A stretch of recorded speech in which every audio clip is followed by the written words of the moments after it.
స్వాగతం. ఈరోజు మనం డాక్టర్ యానీ పూనెన్ రాసిన దేవుడు తల్లులను చేశాడు పుస్తకం గురించి కొంచెం లోతుగా మాట్లాడుకుందాం. నమస్కారం. అవును, ఈ పుస్తకం ముఖ్యంగా తల్లుల కోసం, వాళ్లకు కొంచెం ఆధ్యాత్మికంగా ధైర్యం, సహాయం కావాలనుకునే వాళ్ల కోసం రాశారు. అవును, వాళ్ల ప్రశ్నలకు సమాధానాలిచ్చే ప్రయత్నం లాంటిదన్నమాట. కరెక్ట్. ఈ పుస్తకం ఏం చేస్తుందంటే, మాతృత్వాన్ని ఒక గొప్ప పిలుపుగా, పిల్లల్ని దేవుడి పట్ల భయభక్తులతో పెంచాల్సిన బాధ్యతగా చూపిస్తుంది. రచయిత గారు డాక్టర్ కూడా కదా? అవునండి.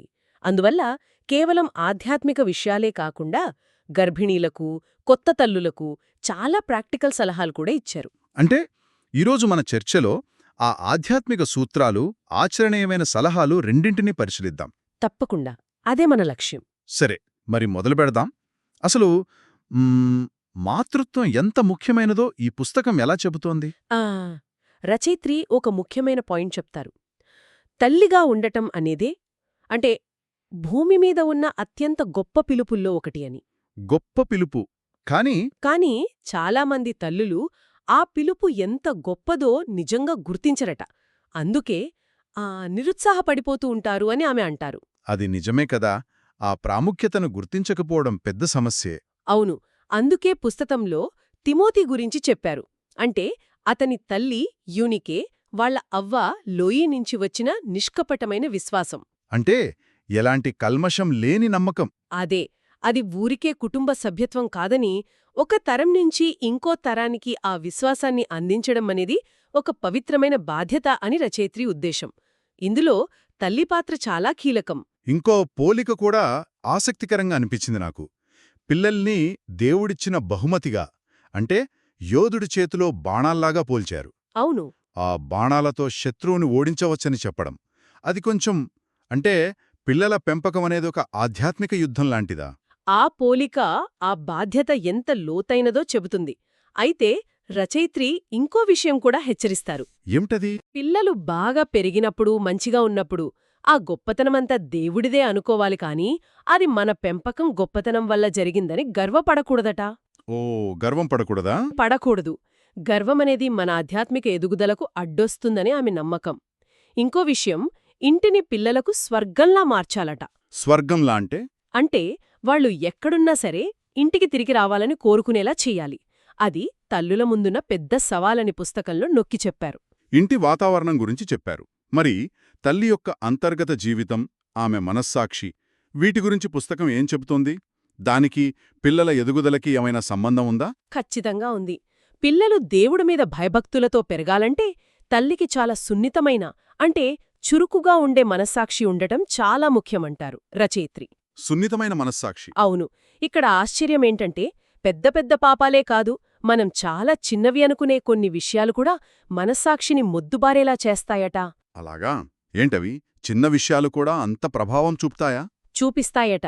ఉదాహరణకు చూడండి, వస్తువుల మీద, డబ్బు మీద ఎక్కువ ఆసక్తి చూపించడం, మన గురించిగాని, మన పిల్లల గురించిగాని గర్వపడటం, చిన్న చిన్న అబద్ధాలు చెప్పడం, లేదా ఉన్నదానికంటే కొంచెం ఎక్కువ చేసి చెప్పడం, ఇతరుల ముందు ఒకలా, ఇంట్లో ఒకలా ఉండటం, అంటే వేషధారణ అనమాట. ఇతరులని చూసి అసూయపడటం, ఇవన్నీ కూడా మనస్సాక్షిని మెల్లమెల్లగా ముద్దుబారేలా చేస్తాయని ఆమె హెచ్చరిస్తారు. ఎందుకని? ఎందుకంటే పిల్లలు చాలా తెలివైనవాళ్లు. తల్లిలో చిన్న తేడా వచ్చినా, మాటలకీ చేతలకీ పొంతన లేకపోయినా పసిగట్టేస్తారట. అందుకే నిజాయితీగా ఉండటం, ఉన్నదానితో సంతోషంగా ఉండటం చాలా ముఖ్యం అని చెబుతారు. ఇతరుల గురించి మాట్లాడటం గురించి కూడా ఏదో చెప్పారు కదా? అవును, అది కూడా చాలా ముఖ్యం. ఇతరుల గురించి, ముఖ్యంగా వాళ్లు లేనప్పుడు చెడుగా మాట్లాడటం, ఇళ్లల్లో జరిగే గుసగుసలు, అవి పిల్లల లేత మనసులపై విషంలా పనిచేస్తాయట. అంత తీవ్రంగానా? అవును. ఇది ఎంత తీవ్రమైన విషయమంటే, చిన్నపిల్లల్ని తప్పుదారి పట్టించేవాళ్ల మెడకు తిరువడిరాయి కట్టుకొని సముద్రంలో పడేయడం మేలు అని యేసు చెప్పిన మాటల్ని ఆమె గుర్తుచేస్తారు. అంటే ఇంట్లో మనం మాట్లాడుకునే మాటలు కూడా చాలా జాగ్రత్తగా ఉండాలి. అంటే తల్లి తన ప్రవర్తనలో, మాటల్లో చాలా జాగ్రత్త వహించాలన్నమాట. ఖచ్చితంగా. అలాగే పిల్లల మధ్య తేడాలు చూపకూడదట. ఒకరినెక్కువ, ఇంకొకరిని తక్కువ చూడకూడదు. పక్షపాతం చూపకూడదు. అదే. పిల్లల అందం గురించో తెలివితేటల గురించో వాళ్లు సాధించిన విజయాల గురించో గర్వపడటం కూడా సరికాదు. ఆ మహిమ దేవుడికి చెందాలి కాని మనం తీసుకోకూడదు అంటారు. మన గొప్పతనం కోసం కాకుండా దేవుడి మహిమ కోసం బ్రతకాలని పిల్లలకు నేర్పించాలి. అది సరైన మార్గం. నిరంతరం మన తప్పుల్ని ఒప్పుకుంటూ దేవుడి క్షమాపణ కోరుతూ మనస్సాక్షిని ఎప్పుడూ సున్నితంగా దేవుడి స్వరం వినగలిగేలా ఉంచుకోవడం చాలా ముఖ్యమని ఆమె బోధ. తల్లి అంతర్జీవితం ఇవిత కీలక పాత్ర పోషిస్తే మరి పిల్లలకు ఆధ్యాత్మికంగా దారి చూపించడంలో ఆమె పాత్ర గురించి పుస్తకం ఇంకా వివరంగా ఏం చెబుతోంది? అంటే దేవుని వాక్యం, ప్రార్థన ఎలా ఉపయోగపడతాయి? పిల్లలకు దేవుడి మాటల్ని నిరంతరం అందించడం తల్లి బాధ్యత అని పుస్తకం చాలా స్పష్టంగా చెప్తుంది. ఇంట్లో ఉన్నప్పుడు, బయట నడుస్తున్నప్పుడు, పడుకునే ముందు, ఉదయం లేవగానే ఇలా ప్రతి సందర్భంలోనూ దేవుడి మాటల్ని వాళ్లకు గుర్తుచేయాలి, నేర్పించాలి. ప్రతిరోజునా? అవును. చిన్నప్పట్నుంచి బైబిల్ కథలు చెప్పడం, ముఖ్యమైన వచనాలు వాళ్లచేత చెప్పించడం ఇవన్నీ వాళ్ల ఆధ్యాత్మిక పునాదిని గట్టిపరుస్తాయని రచయిత్రి గట్టిగా నమ్ముతారు. అలా ఎప్పుడూ దేవుడి గురించి మాట్లాడటం వల్ల ఇంకా వేరే ప్రయోజనాలు కూడా ఉంటాయా? తప్పకుండా ఉంటాయి. తల్లిదండ్రులు, ముఖ్యంగా తల్లి, పిల్లలతో దేవుడి గురించి, మంచి చెడుల గురించి తరచుగా మాట్లాడటం వల్ల వాళ్లతో ఒక కమ్యూనికేషన్ ఛానల్ ఓపెన్గా ఉంటుంది. దానివల్ల త్వరగా పసిగట్టి ప్రేమతో సరిదిద్దడానికి అవకాశముంటుంది. ఆ గ్యాప్ రాకుండా చూసుకోవడం చాలా ముఖ్యం. అయితే కొన్నిసార్లు పిల్లల్ని కొన్నిటికి దూరంగా ఉంచాలి కదా, దాని గురించేం చెప్పారు. రచయిత్రి తన విశ్వాసాల ప్రకారం దేవుడి దృష్టిలో తప్పు అని స్పష్టంగా అనుకునే కొన్ని ఆచారాలుంటాయి కదా, వాటికి పిల్లల్ని దూరంగా ఉంచాలంటారు. ఉదాహరణకి ఆమె ఉదాహరణలుగా శిశుబాప్తిస్మం, కొన్ని అన్యమత పండుగల్లో పాల్గొనడం వంటివి చెప్పారు. అయితే ఇది ఏదో భయంతో కాకుండా దేవుడి ఆజ్ఞలు మన మంచి కోసమే అని వాటిని ప్రేమతో, గౌరవంతో పాటించాలని పిల్లలకు నేర్పించాలంటారు. నియమాలు చెప్పడం కంటే వాటి వెనుక ఉన్న దేవుడి ప్రేమను, ఉద్దేశాన్ని వివరిస్తే మంచిది. కుటుంబ ప్రార్థన కూడా చాలా ముఖ్యం. తల్లిదండ్రులు కలిసి ప్రార్థించడం, కుటుంబంగా దేవుడి సన్నిధిలో గడపడం ఇవి ఐక్యతను, బలాన్ని ఇస్తాయని కూడా వివరిస్తారు. ఇక మరో ముఖ్యమైన విషయానికి వద్దాం. సమయం. ఈ రోజుల్లో చాలామంది తల్లులు ఉద్యోగాలు చేస్తున్నారు. వాళ్లకు పిల్లలతో గడపడానికి సమయం దొరకడం లేదు. దీని గురించి రచయిత్రి ఏమంటున్నారు? ఇది నిజంగా పెద్ద సవాలే. రచయిత్రి ఈ విషయంలో చాలా స్ట్రాంగ్గా ఉన్నారు. పిల్లలు ఇంట్లో ఉన్నంతకాలం వాళ్లకే ఫస్ట్ ప్రయారిటీ ఇవ్వాలి. ఉద్యోగం, సంఘసేవ కంటే కూడానా? అవును. వృత్తి, సంఘసేవ, ఇతర సోషల్ యాక్టివిటీస్ కోసం పిల్లల్ని నిర్లక్ష్యం చేయకూడదని ఆమె గట్టిగా చెబుతారు. ఆమె సొంత అనుభవం ఏమైనా ఉందా? ఉంది. తన పిల్లలు చిన్నగా ఉన్నప్పుడు చాలా సోషల్ గ్యాదరింగ్స్కి, పార్టీలకి వెళ్లడం మానేశారట. అలా చేయటం వల్ల చాలా టైం మిగిలిందని, ఆ సమయాన్ని పిల్లలతో గడపటం తన లైఫ్లో బెస్ట్ ఇన్వెస్ట్మెంట్ అని ఆమె గ్రహించినట్లు రాశారు. మరి ఇప్పుడు ఇప్పుడు పిల్లలు పెద్దయ్యారు కదా, దేవుడు వేరే పనులకు, పరిచర్యకు సమయమిస్తున్నారని, కాబట్టి ప్రతిదానికి దేవుడిచ్చే సరైన సమయం కోసం ఓపికగా ఎదురుచూడాలని ఆమె ప్రోత్సహిస్తున్నారు. జీవితంలో ఒక్కో దశకు ఒక్కో ప్రాధాన్యత ఉంటుందని గుర్తించాలి. పిల్లలతో గడిపే సమయంలో క్వాలిటీ కూడా ముఖ్యమే. అంటే ఎలా గడపాలని చెప్పారు? కొన్ని ముఖ్యమైన విషయాలు చెప్పారు. ఉదాహరణకు, పిల్లలకి ఒంట్లో బాలేనప్పుడు వాళ్లు అమ్మ దగ్గరే ఉండాలని కోరుకుంటారు కదా. అవును, ఎక్కువగా. అలాంటి టైంలో వాళ్లని వేరే వాళ్ల దగ్గర వదిలేయకూడదట. అలాగే వాళ్ల స్కూల్లో జరిగే చిన్న చిన్న ఫంక్షన్స్కి వెళ్లడం, వాళ్ల ఫ్రెండ్స్ గురించి అడగడం, వాళ్ల చదువుల గురించి పట్టించుకోవడం, ఇలాంటివి చేస్తే మా అమ్మకి నా మీద శ్రద్ధ ఉంది అని వాళ్ళకనిపిస్తుందట. వాళ్ల మనసుల్ని గెలుచుకోవచ్చు. వాళ్లతో మంచి ఫ్రెండ్షిప్ మెయింటైన్ చేయడం అన్నమాట. ఖచ్చితంగా. వాళ్ల ఇష్టాల గురించి మాట్లాడడం, వాళ్ల ప్రాబ్లమ్స్ వినడానికి రెడీగా ఉండటం, వాళ్లకి మంచి ఫ్రెండ్స్లా మారటం చాలా అవసరం. చిన్నప్పుడిలా క్వాలిటీ టైం ఇవ్వకపోతే వాళ్లు టీనేజ్కొచ్చాక దూరమైపోయే ప్రమాదముందని హెచ్చరిస్తున్నారు. ఈ సందర్భంలో లోతు భార్యను గుర్తుచేస్తూ, లోకం మీద ఆశ, గడిచిపోయిన వాటిమీద వ్యామోహం వదిలేసి వెనక్కి తిరిగి చూడకుండా దేవుడి దారిలో ముందుకు వెళ్ళాలి అని తల్లులను ఎంకరేజ్ చేస్తారు. పిల్లలతో బంధం, సమయం గురించి బాగా చెప్పారు. మరి క్రమశిక్షణ సంగతేంటి? నియమాలకి, సూత్రాలకి తేడా ఏంటి అని ఇందాకన్నారు కదా. మంచి ప్రశ్న. పుస్తకం నియమాల కంటే సూత్రాలకే ఎక్కువ ఇంపార్టెన్స్ ఇస్తుంది. ఎందుకంటే నియమాలు పరిస్థితులను బట్టి, వయసును బట్టి మారిపోవచ్చు. అవును.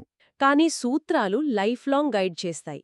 ఉదాహరణకి, రాత్రి 8కి పడుకోవాలి అనేది ఒక రూల్, కానీ శరీరానికి రెస్ట్ ఇవ్వడం ముఖ్యం అనేది ఒక ప్రిన్సిపల్. ఓకే. రచయిత్రి ప్రకారం తల్లిదండ్రులకు లోబడటం, నిజం చెప్పడం, సెల్ఫిష్గా ఉండకుండా ఇతరులకు హెల్ప్ చేయడం, పెద్దల్ని గౌరవించడం, ఇతరుల వస్తువుల్ని, హక్కుల్ని గౌరవించడం ఇలాంటి బేసిక్ ప్రిన్సిపల్స్ పిల్లలకు నేర్పించాలి. ఇవి వాళ్ళలో బలంగా నాటుకుపోతే ఏ పరిస్థితిలోనైనా కరెక్ట్ డిసిజన్స్ తీసుకోవడానికి హెల్ప్ అవుతాయి. ఇంట్లో పనులు చేయడం గురించి కూడా చెప్పారు కదూ? అవును, ఇంట్లో చిన్న చిన్న పనులు పిల్లల చేత చేయించాలి. అయితే దానికి డబ్బులివ్వడం, బహుమతులివ్వడం లాంటివి కాకుండా అది ఫ్యామిలీ మెంబర్గా వాళ్ల బాధ్యత అని నేర్పించాలట. దానివల్ల వాళ్లలో రెస్పాన్సిబిలిటీ పెరుగుతుంది. కరెక్ట్. అలాగే పిల్లలు వాళ్ల అభిప్రాయాల్ని, నచ్చని విషయాల్ని కూడా భయం లేకుండా రెస్పెక్ట్ఫుల్గా చెప్పడానికి ఇంట్లో అవకాశమివ్వాలి. అప్పుడే వాళ్ల మనసులో ఏముందో, వాళ్ల సమస్యలేంటో పేరెంట్స్కి తెలుస్తుంది. మరి క్రమశిక్షణలో శిక్ష అవసరమైతే దాని గురించేం చెప్పారు? శిక్ష అనేది ఎప్పుడూ ప్రేమతో, జాలితో, పిల్లల లాంగ్ టర్మ్ మంచి కోసమే ఉండాలట. బైబిల్ వచనాల్ని కూడా కోట్ చేస్తారు. ఆవేశంలో, కోపంలో ఎప్పుడు శిక్షించకూడదని చాలా గట్టిగా హెచ్చరిస్తారు. స్థిరత్వం కూడా ముఖ్యమేమో. చాలా ముఖ్యం. ఒకసారి చెప్పిన మాటకు కట్టుబడి ఉండాలి. టీనేజ్లో ఫిజికల్ పనిష్మెంట్ వీలైనంతవరకు అవాయిడ్ చేయాలంటారు. అన్నిటికంటే ముఖ్యంగా ఇతరుల ముందు, ముఖ్యంగా ఫ్రెండ్స్, రిలేటివ్స్ ముందు పిల్లల్ని ఎప్పుడూ శిక్షించకూడదు. అది వాళ్లని చాలా అవమానించినట్లవుతుంది. సెల్ఫ్ రెస్పెక్ట్ దెబ్బతింటుంది. భార్యాభర్తల మధ్య కూడా ఒకే మాట ఉండాలి గదా? అవును, క్రమశిక్షణ విషయంలో హస్బెండ్ అండ్ వైఫ్ ఇద్దరూ ఒకే మాట మీద ఉండటం చాలా చాలా అవసరమని నొక్కి చెప్పారు. క్రమశిక్షణతో పాటు ప్రోత్సాహం కూడా అంతే ముఖ్యం. దాని గురించేమైనా చెప్పారా? ప్రోత్సాహం గురించి పదే పదే చెప్పారు. ముఖ్యంగా కొంచెం బలహీనంగా ఉన్న పిల్లల్ని లేదా తప్పులు చేసే పిల్లల్ని ఇంకా ఎక్కువ ప్రోత్సహించాలట. ఆమె ఒక మంచి పోలిక చెప్పారు. ప్రోత్సాహం లేని ఇంట్లో పెరిగే బిడ్డ ఎండ సరిగా తగలమి బండరాయి నీడలో నీరసంగా పెరిగే మొక్కలాంటిదట. విమర్శించడం, ఎగతాళి చేయడం, అవమానించడం ఇవన్నీ పిల్లల సున్నితమైన వ్యక్తిత్వాన్ని ఎలా పాడు చేస్తాయో, అదే టైంలో ఓపిక, మెచ్చుకోవడం, ఫ్రెండ్లీగా మాట్లాడటం వాళ్లని ఎలా వికసింపచేస్తాయో ఒక పద్యం ద్వారా కూడా వివరిస్తారు. ప్రోత్సాహం వాళ్ల ఎదుగుదలకు చాలా అవసరం. ఒకవేళ పిల్లలు పెద్ద తప్పు చేసినా, ఫెయిల్ అయినా కూడా తల్లిపాత్ర ఉంటుందా? ఖచ్చితంగా. అలాంటి టైంలో కూడా తల్లి తన ప్రేమతో, ప్రార్థనతో వాళ్లని తిరిగి దేవుడి దగ్గరికి తీసుకురాగలదని, నిరాశ పడక్కర్లేదని పుస్తకం గొప్ప ధైర్యాన్నిస్తుంది. తల్లి ప్రేమ, క్షమాపణ పిల్లల్ని మళ్లీ నిలబెట్టగలవు. ప్రోత్సాహంతో పాటు ఓర్పు కూడా చాలా అవసరమని రచయిత్రి గుర్తుచేస్తారు. మన చుట్టూ ఉన్నవాళ్లు, మన పిల్లలు, పనివాళ్లు, పెద్దవాళ్లు, తోటి విశ్వాసులు వీళ్లందరూ మౌనంగా నాతో ఓర్పుగా ఉండు అని మనల్ని అడుగుతున్నారట. ఆ రిక్వెస్ట్ని మనం వినగలగాలి అంటారు. నిజమే. ఈ కాంటెక్స్ట్లో మార్థా మరియల కథను గుర్తుచేస్తూ ఇంటి పనుల ఒత్తిడిలో కూడా మరియల ప్రభూ పాదాల దగ్గర కూర్చుని బలాన్ని, శాంతిని పొందవచ్చని, మార్థాలా కంప్లైంట్ చెయ్యకుండా సేవ చెయ్యవచ్చని వివరిస్తారు. అలాగే ఏలియా ప్రవక్త డిప్రెషన్లో ఉన్నప్పుడు దేవుడు తుఫానులో కాకుండా మెల్లని స్వరంలో మాట్లాడినట్లో మన కష్ట సమయాల్లో కూడా దేవుడి స్వరం విని ధైర్యం తెచ్చుకోవాలని ప్రోత్సహిస్తారు. ఇప్పటిదాకా ఆధ్యాత్మిక, మానసిక విషయాలు చూశాం. మరి ఆ పుస్తకం చివర్లో రచయిత్రి డాక్టర్గా కొన్ని ప్రాక్టికల్ సలహాలిచ్చారని మొదట్లో అన్నాం గదా, వాటి గురించి కొంచెం చెప్పండి. అనుబంధాలు చాలా వివరంగా ఉంటాయన్నారు. కొన్ని ముఖ్యమైనవి. అవును, అనుబంధాల్లో చాలా సమాచారముంది. ఇక్కడ కొన్ని మెయిన్ పాయింట్స్ చూద్దాం. ప్రెగ్నెన్సీ టైంలో తీసుకోవాల్సిన జాగ్రత్తలు అంటే ఎలాంటి ఫుడ్ తినాలి, ఎలాంటి ఎక్సర్సైజ్ చెయ్యొచ్చు, ఎంత రెస్ట్ అవసరం, రెగ్యులర్గా చేయించుకోవాల్సిన మెడికల్ చెకప్స్, డెలివరీకి ముందు వచ్చే సిగ్నల్స్ ఇలాంటివన్నీ వివరంగా ఉన్నాయి. మరి బేబీ పుట్టాక కేర్ గురించి? నవజాత శిశువు సంరక్షణ గురించి కూడా చాలా ఉంది. వాళ్లకి ఎంత నిద్ర అవసరం, బ్రెస్ట్ ఫీడింగ్ మంచిదా లేక బాటిల్ ఫీడింగా, స్నానం ఎలా చెయ్యాలి, హైజీన్ ఎలా మెయింటైన్ చేయాలి, వ్యాక్సిన్స్ ఎందుకు ముఖ్యం, చిన్నపిల్లలకి కామన్గా వచ్చే ప్రాబ్లమ్స్ ఏంటి, వాటిని ఎలా హ్యాండిల్ చేయాలి, ఇవన్నీ డిస్కస్ చేశారు. పెరుగుతున్న పిల్లల గురించి? వాళ్ల ఆహారం, మంచి అలవాట్లు, సీజనల్ కేర్, దంత సంరక్షణ, వాళ్ల డెవలప్మెంటల్ మైల్స్టోన్స్, ఇమ్యూనిటీ పెంచే మార్గాలు. ఒకవేళ నెలలు నిండకుండా పుట్టిన పిల్లల, premature babies special care, physical disabilities ఉన్న పిల్లల పట్ల ఎలా ఉండాలి, చిన్నప్పుడు కామన్గా వచ్చే జబ్బులు, ఇంట్లో జరిగే యాక్సిడెంట్స్, వాటికి చేయాల్సిన ఫస్ట్ ఎయిడ్, ఇలా చాలా ప్రాక్టికల్ విషయాలు చెప్పారు. తల్లులు ఎదుర్కొనే సమస్యలు కూడానా? అవును, తల్లులు ఫేస్ చేసే ఎమోషనల్ స్ట్రెస్, అలసట గురించి కూడా మాట్లాడి కొన్ని సొల్యూషన్స్ కూడా ఇచ్చారు. పూర్తి డీటెయిల్స్కి ఆ అనుబంధాలు చూడాల్సిందే. అర్థమైంది. అంటే మొత్తంగా ఈ పుస్తకం నుంచి మనం తీసుకోవాల్సిందేంటంటే, మాతృత్వం అనేది కేవలం ఒక డ్యూటీ కాదు, అదొక దైవికమైన పిలుపు, ఒక గొప్ప అవకాశం. కరెక్ట్. అయితే ఈ జర్నీలో ఛాలెంజెస్ ఉంటాయి. సక్సెస్ అవ్వాలంటే స్పిరిచువల్ మెచ్యూరిటీ, దేవుడి మీద ఆధారపడటం, క్లియర్ గైడెన్స్, సరైన డిసిప్లిన్, అంతులేని ప్రేమ, నిరంతర ప్రోత్సాహం, అన్నిటికంటే ముఖ్యంగా చాలా ఓపిక కావాలి. సరిగా చెప్పారు. అంతేకాదు, ఈ జర్నీలో కష్టాలు, ఫెయిల్యూర్స్ వస్తే కుంగిపోనక్కర్లేదు. విశ్వాసం ద్వారా, దేవుడి దయ ద్వారా వాటిని దాటొచ్చని రచయిత్రి భరోసా ఇస్తారు. ఫెయిలైన చోటే దేవుడు నిరీక్షణ అనే డోర్ తెరుస్తాడని ఆమె గుర్తుచేస్తారు. ఈరోజు మనం మాట్లాడుకున్న ఈ ఆధ్యాత్మిక సూత్రాలు, ప్రాక్టికల్ టిప్స్ విన్నవాళ్లకు వాళ్ళ మాతృత్వ ప్రయాణంలో కొంచెమైనా హెల్ప్ అవుతాయని ఆశిస్తున్నాను. ముగించే ముందు ఒక ఆలోచన. మనం తిమోతి ఉదాహరణ చూశాం కదా, ఒక తల్లి లేదా అవ్వ యొక్క ఆ నిష్కపటమైన విశ్వాసం వాళ్ళ పిల్లలకే కాదు, తరతరాలకు ఎలా వెలుగునిస్తుంది. మరి ఈ రోజుల్లో, ఈ ఫాస్ట్ లైఫ్లో, ఇన్ని ఛాలెంజెస్ మధ్య ఈ స్పిరిచువల్ లెగసీని, ఈ విశ్వాసపు దీపాన్ని మన ఫ్యామిలీస్లో, నెక్స్ట్ జనరేషన్లో ఎలా వెలిగించగలం? దీని ప్రాముఖ్యత ఎంత? దీని గురించి మనం ఆలోచించుకోవచ్చు.